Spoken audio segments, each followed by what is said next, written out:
দেখুন, আমাদের দাবি খুব স্পষ্ট। আমাদের প্রথম দিন থেকে যে আন্দোলন চলছে, সেই আন্দোলনে নাম সংখ্যা নিয়ে অনেক প্রশ্ন উঠেছে, দাবির সংখ্যা নিয়ে।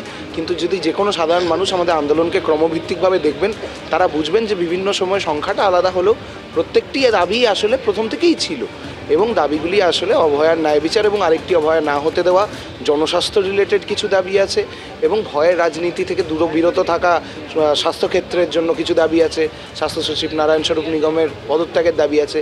তো এই দাবিগুলোতে অবশ্যই আমরা অনড় থাকছি, অনড় থেকেই আমরা এই অনশন শুরু করেছি। এই অবস্থায় আমরা এই জায়গাতে এখন অনশনের জায়গাটা যে শুরু করেছি, তাতেও আমরা সেই 10 দফা দাবিকে সামনে রেখেই শুরু করেছি। কালকে রাত্রে সন্ধ্যাবেলা একটা ইমেল পাঠানো হয়েছিল কয়েকটি বায়ো টয়লেট নিয়ে কি জটিলতা তৈরি হয়েছে?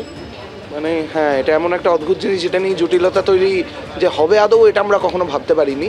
তো যাই হোক, যেটা হয়েছিল যে ওনারা আমাদের এখানে কিছু সহৃদয় মানুষ আমাদেরকে বায়ো টয়লেট দিয়ে যেতে চেয়েছিলেন, আমরা নিজেরাও অ্যারেঞ্জ করেছিলাম।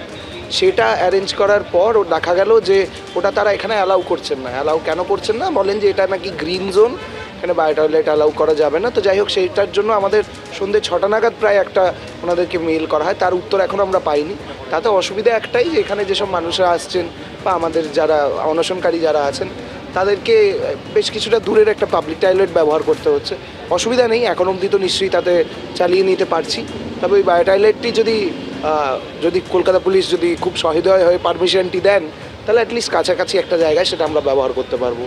যে 10টা দাবিকে সামনে রেখে তারা এই অনশন কর্মসূচিতে গিয়েছেন, সেই 10টা দাবি এখানেই অনশন মঞ্চের ঠিক পিছনে একটা বড় ব্যানারের মাধ্যমে তারা ফুটিয়ে তুলেছেন, যেখানে দীর্ঘসূত্রতায় না জড়িয়ে থেকে ন্যায় বিচারের দাবি সুনিশ্চিত করা, এটা যেমন রয়েছে।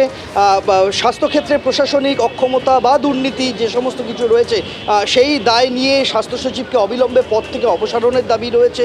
পাশাপাশি সেন্ট্রালাইজড একটা কেন্দ্রীয় রেফারেল ব্যবস্থা, যে রেফারেল ব্যবস্থার মাধ্যমে রোগীরা বুঝে যাবেন, এক হাসপাতালে যাওয়া মাত্রই বুঝে যাবেন যে কোন হাসপাতালে বেড আছে, সেই হাসপাতালে রেফার করা, এরকম একটা সেন্ট্রালাইজড ব্যবস্থা চালু করা। ডিজিটাল বেড ভ্যাকেন্সি মনিটর, কোন হাসপাতালে কটা বেড কোন ডিপার্টমেন্টে খালি রয়েছে, সেটা যাতে একটা সেন্ট্রালাইজড একটা ব্যবস্থা থাকে, যার মাধ্যমে একেবারে কোচবিহার থেকে ডায়মন্ড হারবার পর্যন্ত সব জায়গায় কোথায় কটা বেড কখন খালি রয়েছে সেটা বোঝার ব্যবস্থা, সেরকম একটা জিনিস করতে হবে।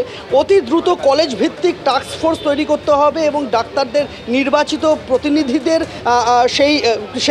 সেই কমিটিতে রাখতে হবে। এই রকম 1, 2, 3, 4 করে 10টি দাবি তারা রেখেছেন, এবং সেই 10টি দাবির ওপরে ভিত্তি করেই এই অনশন চলছে, যা ইতিমধ্যেই 12 ঘন্টা পেরিয়ে গিয়েছে। একেবারে ধন্যবাদ সন্দীপ তোমাকে। দাবি যতক্ষণ না পূরণ হচ্ছে ততক্ষণ পর্যন্ত আমরণ অনশন তারা চালিয়ে যাবেন, স্পষ্ট করে দিচ্ছেন জুনিয়র চিকিৎসকেরা।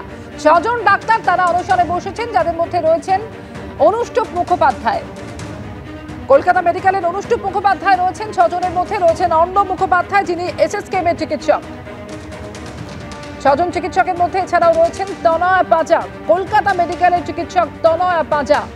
এছাড়াও আমরণ অনুসারে বসেছেন শান্তনী ঘোষ হাজরা, যিনি কেপিসি মেডিকেলের চিকিৎসক।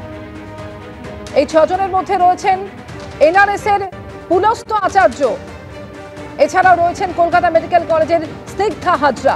এই 6 জন আমরণ অনুসারে বসেছেন।